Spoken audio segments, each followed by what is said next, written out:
യോഹന്നാൻ 17:1. യോഹന്നാൻ 17:1.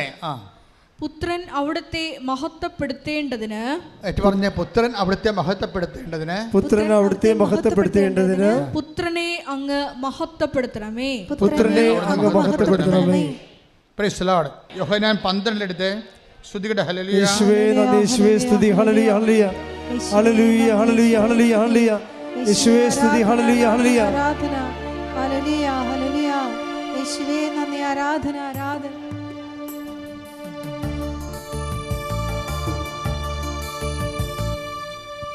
യോഹന്നാൻ 12:28. യോഹന്നാൻ 12:28. പിതാവേ, പിതാവേ, അങ്ങയുടെ നാമത്തെ മഹത്വപ്പെടുത്തണമേ, അങ്ങയുടെ നാമത്തെ മഹത്വപ്പെടുത്തണമേ. അപ്പോൾ സ്വർഗത്തിൽ നിന്ന് ഒരു സ്വരമുണ്ടായി, അപ്പോൾ സ്വർഗ്ഗത്തിൽ നിന്ന് ഒരു സ്വരമുണ്ടായി, ഞാൻ മഹത്വപ്പെടുത്തിയിരിക്കുന്നു, ഞാൻ മഹത്വപ്പെടുത്തിയിരിക്കുന്നു, ഇനിയും മഹത്വപ്പെടുത്തും, ഇനിയും മഹത്വപ്പെടുത്തും.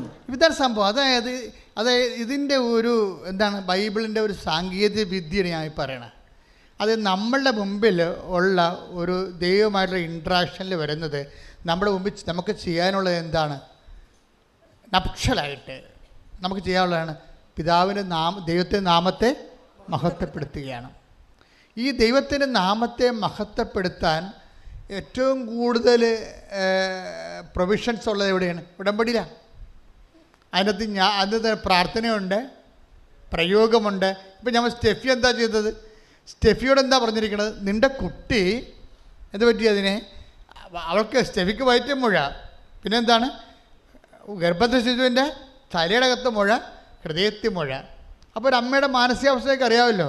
അവൾ എന്താ ചെയ്തിരിക്കണത്? അവളവിടെ, അതായത് ഡോക്ടർ പറഞ്ഞു it's better to abort it. പക്ഷേ സ്റ്റെഫി അബോർട്ട് ചെയ്യാൻ തയ്യാറല്ല. എന്താ കാര്യം? അവളെ ദൈവത്തെ ആശ്രയിക്കുന്നു, ഉടമ്പടി ചെയ്തിട്ടുണ്ട്. അമ്മ എനിക്ക് കുഞ്ഞിനെ തരുമെന്ന് വിശ്വസിക്കുന്നു. അതിനുവേണ്ടി ദൈവത്തെ മഹത്വപ്പെടുത്തി, പിതാവേ, പിതാവേ, അങ്ങയുടെ നാമത്തെ മഹത്വപ്പെടുത്തണമേ, മഹത്വപ്പെടുത്തണമേ. മഹത്വപ്പെടുത്തുമ്പോൾ എന്താണ് ചെയ്യണത്? മഹത്വപ്പെടുത്തുന്നതിന് നമുക്ക് ചെയ്യാവുന്ന കാര്യം എന്താണ്? നമുക്ക് ചെയ്യാവുന്ന കാര്യം, അല്ലെങ്കിൽ നിങ്ങൾ പ്രാർത്ഥിക്കുമ്പോഴോ സുവിശേഷം സാക്ഷ്യമായിട്ട് ജീവിക്കുമ്പോഴോ നിങ്ങൾ ചെയ്യുന്ന കാര്യം എന്താണ്? ബേസിക്കലായിട്ട് you are glorifying the name of Jesus, അല്ലേ? ദൈവത്തിൻ്റെ നാമത്തെ നിങ്ങൾ മഹത്വപ്പെടുത്തുന്നു. എങ്ങനെയാണ് മഹത്വപ്പെടുത്തണത്? 17:4 എടുത്ത യോഹന്നാൻ സുവിശേഷം. സ്തുതിക്കട്ടെ. Hallelujah, hallelujah, hallelujah, hallelujah, hallelujah. യേശുവേ നന്ദി, യേശുവേ സ്തുതി. ഹല്ലേലൂയ. യോഹന്നാൻ 17:4. യോഹന്നാൻ 17:4. അവിടുന്ന് എന്നെ ഏൽപ്പിച്ച ജോലി പൂർത്തിയാക്കിക്കൊണ്ട് ഭൂമിയിൽ അവിടുത്തെ ഞാൻ മഹത്വപ്പെടുത്തി. മനസ്സിലായില്ലേ? ദൈവത്തെ മഹത്വപ്പെടുത്തുന്നത് എങ്ങനെയാണ്? ദൈവം ഏൽപ്പിച്ച ജോലി പൂർത്തിയാക്കിക്കൊണ്ട്. അതുകൊണ്ടാണ് ഞാൻ ഈ ഓട്ടിസം ബാധിച്ച കുഞ്ഞുങ്ങളുടെ അമ്മമാരോട് അവരെ തടവി സ്നേഹിച്ച് നിർത്തുന്നത്. എന്താണ്? ഞാനവരോട് പറയും, ഇത് കർത്താവ് കൽപ്പിച്ചിരിക്കണ വരെ നീ നിന്നെ ഏൽപ്പിച്ച ജോലി അവൻ്റെ നാമത്തെ മഹത്വപ്പെടുത്തിക്കൊണ്ട് നീ മുന്നേറണം. ഞാൻ നിനക്ക് ശക്തിക്ക് വേണ്ടി പ്രാർത്ഥിക്കുകയാണെന്ന് പറയും. അഭിഷേകമായിട്ട് ശക്തി കൊടുക്കും. ചിലപ്പോൾ കുട്ടിക്ക് ചില കുട്ടികൾ, ചില ഓട്ടിസം ബാധിച്ച കുഞ്ഞുങ്ങളെ ഇവിടെ സുഖപ്പെട്ട സാക്ഷ്യമുണ്ട്. പക്ഷേ ചില കുഞ്ഞുങ്ങളെ സുഖപ്പെടാത്ത സാക്ഷ്യമുണ്ട്. അപ്പോഴേ അതിന് പകരം എന്താ അവർക്ക് കിട്ടാൻ സാധ്യതയുള്ളത്? ശക്തി കിട്ടും. എന്തിനാണ്? 17:4 അനുസരിച്ചുകൊണ്ട്. അതായത് ഈ ദൈവത്തിൻ്റെ ഒരു പ്രവർത്തനം എങ്ങനെയാണെന്ന് അറിയാമോ? അതായത് ദൈവം ചെയ്യുന്ന പല കാര്യങ്ങളും പെട്ടെന്ന് നമുക്ക് മനസ്സിലാവത്തില്ല. അപ്പോൾ നിങ്ങൾ പ്രാർത്ഥന മുടക്കിക്കളയരുത്. മനസ്സിലായോ? ദൈവം ചെയ്യുന്ന കാര്യങ്ങൾ പല കാര്യങ്ങളും പിന്നീടേ മനസ്സിലാകത്തുള്ളൂ. അതാണ് 13:7 യോഹന്നാന്റെ സുവിശേഷം. ശ്രദ്ധിക്കട്ടെ. Hallelujah, hallelujah, hallelujah, hallelujah. യേശുവേ നന്ദി. Hallelujah, hallelujah. യോഹന്നാൻ 13:7. യേശു പറഞ്ഞു, ഞാൻ ചെയ്യുന്നത് എന്തെന്ന് ഇപ്പോൾ നീ അറിയുന്നില്ല, എന്നാൽ പിന്നീട് അറിയും. അപ്പൊ നമ്മളുമായിട്ട് യേശു ഇപ്പോഴുള്ള ഒരു ജീവിതത്തിൽ തീരുകയില്ല. ഒരു IELTS പാസ്സായി ജീവിതം ക്ലോസ് ചെയ്യാൻ പോകണില്ല. ഒരു പിന്നീടുണ്ട്. ഇതെപ്പോഴും ഓർത്തേക്കണം. ക്രിസ്തുവായിട്ട് ഇടപാട് വെക്കാൻ ഉദ്ദേശിക്കുന്ന മക്കളെ ഒരു ഇപ്പോഴും ഉണ്ട്, ഒരു പിന്നീടും ഉണ്ടെന്ന് ഓർക്കണം. നമുക്ക് ഇപ്പോഴല്ലേ ഉള്ളു എല്ലാവർക്കും. അതുകൊണ്ടാണ് ഈശോ പറയണത്, നിങ്ങൾ എൻ്റെ വാക്ക് കേൾക്കുകയും നിങ്ങളുടെ വാക്ക് നിങ്ങളിൽ നിലനിൽക്കുകയും ചെയ്യുന്നത്. പ്രലോഭമുണ്ട്. അതായത് നിങ്ങളിപ്പോൾ ചിലർക്ക് വരുന്ന മണ്ടത്തരം എന്താണെന്നറിയോ? എന്തെങ്കിലും ഒരു കാര്യത്തിന് വേണ്ടി പ്രാർത്ഥിച്ചു. ചില ആൾക്ക് പെരുന്നാളിനൊക്കെ വളയം എറിയാൻ പോകില്ലേ, ആദ്യത്തെ വളയം എറിയുമ്പോൾ മേശ തട്ടിപ്പോവും, രണ്ടാമത്തെ തട്ടിപ്പോവും. അപ്പോൾ ചില ആൾക്കാർ കളി അവിടെ വെച്ച് നിർത്തി എനിക്ക് കഴിയല, എന്നെ നിങ്ങൾ നിർബന്ധിച്ചിട്ടില്ല വളയം എറിയിച്ചത്, അതെല്ലാം മേശ തട്ടി താഴെ പോയില്ല, ഒരു സോപ്പ് പെട്ടി പോലും കിട്ടിയില്ല. ഇങ്ങനെ വളയം എറിയാൻ വേണ്ടി ചില ആൾക്കാർ മുടമ്പടി എടുത്ത് നടക്കുന്നുണ്ട്. എന്തൊരു കഷ്ടം. അവർ 2-3 നോക്കിയിട്ട് ശരിയായില്ലെങ്കിൽ കട്ടയും പടയും മടക്കും. അതേ നിങ്ങൾക്കറിയാമല്ലോ. അതായത് ഇപ്പം നമ്മൾ ഇന്ന് കർത്താവ് വെളിപ്പെടുത്തുന്ന എല്ലാ വചനങ്ങൾക്കും ഒരു പ്രസൻറ്റ് ടെൻസും ഉണ്ട്, ഒരു ഫ്യൂച്ചറുമുണ്ട്. ഫ്യൂച്ചർ അതായത് ദൈവത്തിൻ്റെ സ്വഭാവം അതാണ്. നിങ്ങളൊരു മനുഷ്യനോട് ഇടപെട്ടെങ്കിൽ നിങ്ങളെ ഇന്ന് കാണുന്നു, ചിലപ്പോൾ നാളെ കാണത്തില്ല. ഇപ്പം തരാമെന്ന് പറഞ്ഞില്ലേ, എന്നാൽ മേടിച്ചോ, ചിലപ്പോൾ ചത്തുപോയാൽ എന്ത് ചെയ്യുമെന്ന് വിചാരിക്കും ഇല്ലേ. ഇപ്പം നിങ്ങൾക്ക് വീട് വെച്ച് തരാമെന്ന് പറഞ്ഞല്ലേ അച്ഛൻ, അപ്പോൾ ഉടനെ വീട്ടിൽ വന്ന് പറഞ്ഞ് അച്ഛൻ വീട് വെച്ച് തരാമെന്ന് പറഞ്ഞ്, അപ്പോഴും ഉടനെ മേടിക്കുക, എടി കയ്യോടെ മേടിച്ചു ആ അച്ഛന്. അപ്പോൾ അച്ഛന് എത്ര വയസ്സുണ്ടെടി? അച്ഛന് 10, 65, 70 വയസ്സുണ്ട്. അവൻ്റെ അമ്മോ മിക്കവാറും തട്ടിപ്പോകാൻ സാധ്യതയുണ്ട്. അങ്ങനെയാണ് ആൾക്കാർ മനുഷ്യന്മാരോട് ഇടപെടുന്നത്. എന്തെങ്കിലും കിട്ടുമെന്ന് വെച്ചാൽ കയ്യോടെ മേടിക്കാൻ പറയും, അല്ലെങ്കിൽ ആളപ്പിനെ കാണത്തില്ല. പക്ഷെ ദൈവത്തോട് ഇടപെടുമ്പോൾ അങ്ങനെയല്ല. അതുകൊണ്ട് എന്താ നിങ്ങൾക്ക് പറ്റുന്ന അബദ്ധം എന്ന് വെച്ച് കഴിഞ്ഞാൽ, നിങ്ങൾ ഒരു പ്രെയർ ഫ്ലോപ്പായെന്ന് വെച്ചാൽ, അല്ലെങ്കിൽ ഒരു പ്രെയർ ഫ്ലോപ്പാകത്തില്ല, അൺആൻസേർഡ് ആകും. അൺആൻസേർഡ് പ്രെയറുണ്ട്, സൈലൻ്റ് ആൻസറുണ്ട്. ഇപ്പം സൈലൻ്റ് ആൻസർ കാര്യം ഇത് ഭയങ്കര ക്ലെവർ ബിസിനസ്സാണ്. ബുദ്ധിപരമായി ഈ തലയിൽ എന്തെങ്കിലും ആൾപ്പാർപ്പുണ്ടെങ്കിൽ മാത്രമേ ഒരു വിശ്വാസിയായി തുടരാൻ പറ്റത്തുള്ളൂ. അല്ലെങ്കിൽ അടുത്ത ഒരു ആഴ്ച വിശ്വാസിയായി പോകും. ആഴ്ച ചിട്ടിയെന്ന് പറഞ്ഞ പോലെ ആഴ്ച വിശ്വാസി തീർന്ന്. ഒരു കരിമരുന്നിനുള്ള ഒരു വെടിക്കുള്ള മരുന്നുണ്ട്, അത് വെച്ച് ഉടമ്പടി ചെയ്ത് പിന്നെ അത് വർക്കൗട്ട് ചെയ്തില്ല, ഈ ആൾ അവിടെ വെച്ച് കട്ടയമ്പടവും മടക്കി അങ്ങനെ പോകും. അതുകൊണ്ടാണ് ഞാൻ ഈ ആൾക്കാരെയൊക്കെ ഒന്നും പടാപടാന്ന് കാണാത്തതിൻ്റെ കാരണം എന്താണ്? കാര്യം ഇതുപോലെ അലപലാദികൾ ഉടമ്പടി എടുത്തിട്ടുണ്ട്. കാര്യം ഒരു വെടിക്കുള്ള മരുന്നുണ്ട്, അത് വെച്ചുള്ള കാച്ചാണ്. ചില ആൾക്കാരെ പറയത്തില്ലേ, ഒന്ന് അകപ്പാടെ ഇതുകൊണ്ട് മിന്നിച്ചേക്കണമെന്ന് പറയുന്ന പോലെ ഒറ്റ ഉടമ്പടി കൊണ്ട് മിന്നിയില്ലെങ്കിൽ ആൾക്കാർ വണ്ടി വിട്ട് പോകും. അങ്ങനെ പോകുന്ന ഈ ടെമ്പററി ഫെയ്ത്തുള്ള ആൾക്കാരെ why should I waste my time? അതാണ്. പിന്നെ വിഷയം സീരിയസ് ആയിട്ട് കാണാം. അതുകൊണ്ടാണ് രേഖ കാണിക്കാൻ പറഞ്ഞിരിക്കുന്നത്. രേഖ കാണിക്കണം നിങ്ങൾ പറയുന്ന കാര്യം. ചിലപ്പോൾ ആൾക്കാരെന്താ വെച്ചാൽ പലരും പണ്ടൊക്കെ എന്നെ ഒത്തിരി പറ്റിക്കും. ഭയങ്കര നിലവിളിച്ച് കരഞ്ഞ് ഭയങ്കര നാടകത്തിന് സിനിമയിലൊക്കെ വീട്ടിൽ അഭിനയിക്കാനേക്കാൾ ഭയങ്കരമായിട്ട് അഭിനയിക്കുന്ന ആൾക്കാരില്ലേ, അവരിങ്ങനെ പദം പറഞ്ഞൊക്കെ കാര്യങ്ങൾ പറയുമ്പോൾ നമ്മളത് ചെയ്തു കൊടുക്കും. പക്ഷേ പിന്നെ ഈ ഉടമ്പടിയിൽ ആൾക്കാരെ കാണത്തില്ല. ഉടമ്പടി എടുക്കാൻ തന്നെ വന്ന് അച്ഛനെ കാണാൻ വേണ്ടി വന്നിരിക്കുകയാണ്. അതാണ് പ്രശ്നം. പക്ഷേ ഇപ്പോഴെന്താണെന്ന് വെച്ച് കഴിഞ്ഞാൽ, ഞാൻ പണ്ട് 3-4 പ്രാർത്ഥന കഴിഞ്ഞാൽ ഇത് ആൾക്കാരെ കാണത്തുള്ളായിരുന്നു. ഇപ്പം അങ്ങനെയല്ല. ഇപ്പം ഇന്ന് നീ ഉടമ്പടി എടുത്ത് ഇന്ന് കാണും. വിഷയം സീരിയസ് ആയാൽ മതി. അതിൻ്റെ രേഖ കയ്യിലുണ്ടാകണമെന്നേ ഉള്ളൂ. അപ്പം സത്യസന്ധമായിരിക്കണം. ഞാൻ ഇപ്പോൾ പറഞ്ഞു വരുന്നതിൻ്റെ അർത്ഥം എന്താണെന്നറിയാമോ? ദൈവത്തോടാണ് നിങ്ങൾ ഇടപാട് ചെയ്യണതെന്ന് ഉടമ്പടിയുടെ മനസ്സിലാക്കണം.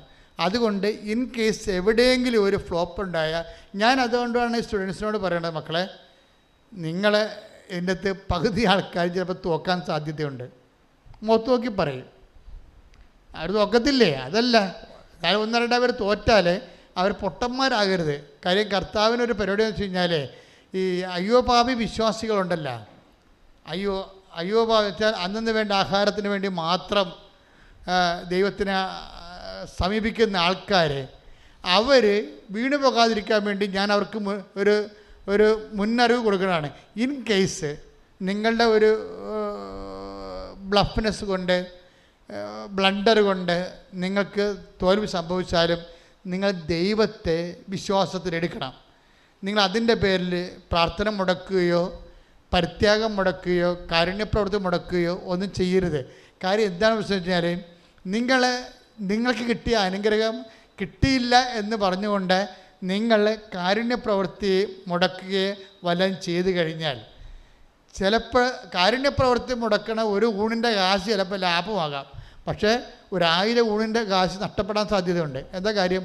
നിങ്ങൾ ഫ്രോഡാണെന്ന് ബ്രാൻഡഡ് ആവും. അതാ പ്രശ്നം. നിങ്ങളിപ്പോൾ ഒരു അനുഗ്രഹം നിങ്ങൾക്ക് കിട്ടിയില്ല, അനുഗ്രഹം കിട്ടാത്തതിൻ്റെ പേര് നിങ്ങൾ ഉടമ്പടി ഉഴപ്പി കാരുണ്യപ്രവൃത്തി നിർത്തി വെച്ചെന്ന് വിചാരിച്ചു. അപ്പോൾ നിങ്ങൾക്ക് എത്ര ലാഭം? ഒരു 5 ഊണിൻ്റെ ലാഭം കാരുണ്യപ്രവൃത്തി ചെയ്തില്ല. പക്ഷേ എന്താ പ്രോബ്ലം? ഒരു 50,000 ഊണിൻ്റെ നഷ്ടം വരാൻ പോകുകയാണ്. എന്താ കാര്യം? നിങ്ങൾ ഫ്രോഡാണെന്നുള്ളത്, കാപട്യം കൊണ്ട് നടക്കുകയാണ് വയറ്റിപ്പഴപ്പിനെന്നുള്ളത് ദൈവത്തിന് പിടികിട്ടി. എന്താ കാര്യം? ഈ സംഭവം നടന്നില്ലെങ്കിൽ പിന്നെ നീ വിശ്വാസത്തിൽ നിലനിൽക്കത്തില്ല. അപ്പോൾ നിങ്ങൾ പിടികൊടുത്തില്ലേ? പിടികൊടുത്തു കഴിഞ്ഞാൽ പിന്നെ നാളെ നീ എന്തെല്ലാം പ്രശ്നങ്ങൾ പറഞ്ഞാലും ദൈവം ഏൽക്കത്തില്ല. കാരണം you are branded as A fraud. നിങ്ങൾ പക്ക ഫ്രോഡായിട്ട് നമ്പേഡ് ഫ്രോഡിൻ്റെ കൂട്ടത്തിൽപ്പെടുത്തി. അത് വളരെ, അതുകൊണ്ട് ഞാൻ പറഞ്ഞത് ഇൻ്റലിജൻ്റാണ്. ഈ വിശ്വാസം വിനിമയം ബുദ്ധിപരമായ നടപടിയാണ്. നാളെ കാര്യം നമുക്ക് പണി വരുന്ന ഒരു തീരുമാനം ഇപ്പോൾ എടുക്കരുത്. ക്ലിയർ അല്ലേ ഞാൻ പറയണത്? ഇത് ശ്രദ്ധിക്കണം. എന്താ വെച്ച് കഴിഞ്ഞാൽ ഇപ്പം തന്നെ അങ്ങനെ ഫ്രോഡായിട്ട് ബ്രാൻഡഡ് ആയില്ലെങ്കിലുള്ള ഗുണം എന്താണെന്ന് അറിയാമോ? സ്റ്റെഫ് കണ്ട ഡോക്ടർ പറഞ്ഞ അബോർട്ട് ചെയ്ത് കളാ, നിൻ്റെ വയറ്റ് മുഴയല്ലേ, കൊച്ചിൻ്റെ ചങ്കിൽ മുഴയല്ലേ, കൊച്ചിൻ്റെ തലേ മുഴയല്ലേ, ഈ കൊച്ചിനെ കിട്ടിയിട്ടെന്ത് കാര്യം? അങ്ങനെ ഡോക്ടർ ചോദിച്ചത്. ഇപ്പോൾ ഡോക്ടർ ഇങ്ങനെ ചോദിച്ചാൽ പിന്നെ നമ്മളെന്ത് ചെയ്യും? പക്ഷേ സ്റ്റെഫി പറയും ഈ കൊച്ചിനെ കർത്താവ് എനിക്ക് തരും. അവളെന്താ ചെയ്തിരിക്കേണ്ടത്? അവൾ ഉടമ്പടി തൈലം എടുത്ത് വയറ്റേ പുരട്ടും. മരുന്നവിടെ തോറ്റില്ലേ? ഉടമ്പടി തൈലം എടുത്ത് വയറ്റേ പുരട്ടും. വയറ്റ് എല്ലാ ദിവസവും പുരട്ടും. ഉടമ്പടി തൈലം തീരുമ്പോൾ വന്ന് ഉടമ്പടി പുതുക്കിയിട്ട് വാങ്ങിച്ചുകൊണ്ട് പോയിട്ട് വിശ്വാസ പ്രമാണം ചൊല്ലി എല്ലാ ദിവസവും വയറ്റേ പുരട്ടും. വയറ്റ് ആ 2ാമത്തെ മാസം തൊട്ട് 10ാമത്തെ മാസം വരെ ഉടമ്പടി തൈലം വയറ്റേ പുരട്ടുകയാണ്. എത്ര കുപ്പി ഉടമ്പടി തൈലമുള്ള പുരട്ടി കാണാം. എന്നിട്ട് എന്താണ് അമ്മ ചെയ്തിരിക്കണത്? അമ്മ ഒരു ഓപ്പറേഷൻ ഇല്ലാതെ ഈസിയായിട്ട് കുഞ്ഞിനെ പ്രസവിച്ച് കൊടുക്കും. Price the Lord. Price the Lord. ഒരു മുഴയുമില്ല. അവളുടെ മുഴയും പോയി, കുഞ്ഞിൻ്റെ ചങ്കിലെ മുഴ പോയി, കുഞ്ഞിൻ്റെ തലയിലെ മുഴ പോയി, ഒരു മുഴയുമില്ല. നല്ല ഫ്രഷ് ആയിട്ടുള്ള കുട്ടി. Price the Lord. Hallelujah, hallelujah. അതാണ് പക്ഷേ സ്റ്റെഫിയുടെ ഗുണം എന്താണെന്ന് വെച്ച് കഴിഞ്ഞാൽ, സ്റ്റെഫി ഒരു ഫ്രോഡായിരുന്നെങ്കിലേ ഈ വിജയിക്കത്തില്ല. കാര്യം എന്താണ്? സ്റ്റെഫിയുടെ ഹിസ്റ്ററി ഉണ്ട്. നമുക്കെല്ലാവർക്കും ഒരു ഹിസ്റ്ററി ഉണ്ടല്ലോ. ഇപ്പം നിങ്ങൾ ഗൈനക്കോളജിസ്റ്റ് അടുത്ത് പോയി കഴിഞ്ഞാൽ, ഇപ്പം പ്രഗ്നൻ്റ് ആയിട്ട് ആയിരിക്കണ കാലത്ത് നമ്മളൊരു ഡോക്ടറെ കാണാൻ പോയി. ആ ഡോക്ടർ തന്നെ ചിലപ്പോൾ ഗൈനക്കും ആയിരിക്കും, ചിലപ്പോൾ പീഡിയാട്രിസ്റ്റും ആയിരിക്കും. ആ ഡോക്ടറിനെ തന്നെ നമ്മൾ കുഞ്ഞുള്ള കാലത്തെല്ലാം കണ്ട്, കുഞ്ഞിന് 6 വയസ്സുള്ളപ്പോൾ നമ്മുടെ എന്തുണ്ടാകും? ഒരു ഡയറി ഉണ്ടാവും അല്ലേ? ഇത്രയും വലിയ ഡയറിയും കൊണ്ടാണ് ചിലർ നടത്തുന്നത്. ആ കുഞ്ഞിന് വേണ്ടി പ്രഗ്നൻ്റ് ആയിരുന്ന ആദ്യത്തെ ആഴ്ച ടെസ്റ്റ് ചെയ്യണ തൊട്ട് എടുത്ത ഡോക്ടർ പിന്നീട് ആ 6 വയസ്സാകുന്നവരെ എടുത്തിട്ടുള്ള ഗൈനക്കിൽ നിന്ന് പീഡിയാട്രിസ്റ്റിലേക്ക് എത്തുമ്പോൾ നമുക്കൊരു 200 പേജിൻ്റെ നോട്ട് ബുക്ക് ഉണ്ടാകും ആ കൊച്ചിന് ചെയ്ത മരുന്നുകളെല്ലാം കൂടി അല്ലേ? അപ്പോൾ അതുപോലെ തന്നെ അതുപോലെ ഒരു കേസ് ഹിസ്റ്ററി ഉണ്ടാകും ദൈവത്തിൻ്റെ കയ്യിൽ. എന്താ കാര്യം? സ്റ്റെഫിക്ക് കുഴപ്പമില്ല, എല്ലാം ഓക്കെയാണ്. അവൾ ആദ്യം ഒരു വിശ്വസിച്ചിരുന്നു, ഇപ്പോഴും വിശ്വസിക്കുന്നു. അതിന് ഡോക്ടർ പറഞ്ഞാൽ ഏക്കത്തില്ല. എന്താ കാര്യം? ഞാൻ വിശ്വസിക്കണം എൻ്റെ ദൈവം, ഇനി അതാണ് എനിക്ക് തരാൻ ദൈവം തീരുമാനിച്ചെങ്കിൽ ദൈവത്തിൻ്റെ ഇഷ്ടം പോലെ നടക്കണമെന്ന് പറയും. അതാണ് വിഷയം. ഇനി അങ്ങനെയാണ് ഒരു കുഞ്ഞിനെ എനിക്ക് തരാൻ ദൈവം ഉദ്ദേശിക്കണമെന്നുണ്ടെങ്കിൽ ഞാൻ ദൈവത്തിന് വേണ്ടി അതിനെ വളർത്തും. ഇങ്ങനെയൊക്കെ ഉള്ള ഒരു വിശ്വാസത്തിൻ്റെ ഒരു ഡിഗ്രി സ്റ്റുഡൻ്റാണത്. വിശ്വാസത്തിൻ്റെ പ്രൈമറി സ്കൂളല്ല, ഇത് ഉയർന്ന സ്കൂളാണ്. വിശ്വാസം വളരും തോറും അതിൻ്റെ നിലപാടുകളും നടപടിക്രമങ്ങളൊക്കെ വളരും. ഇതിങ്ങനെ വന്നിട്ട് നമുക്കറിയാമല്ലോ, ഇവരെല്ലാം ഉടമ്പടി ഒരു ജീവിതക്രമമായിട്ട് ദൈവത്തെ ജീവിക്കുന്ന ഒരു വ്യക്തിയായിട്ട് അവർ അനുഭവിച്ച് ദൈവത്തിൻ്റെ കൂടെ സഞ്ചരിക്കാൻ ശ്രദ്ധിക്കട്ടെ.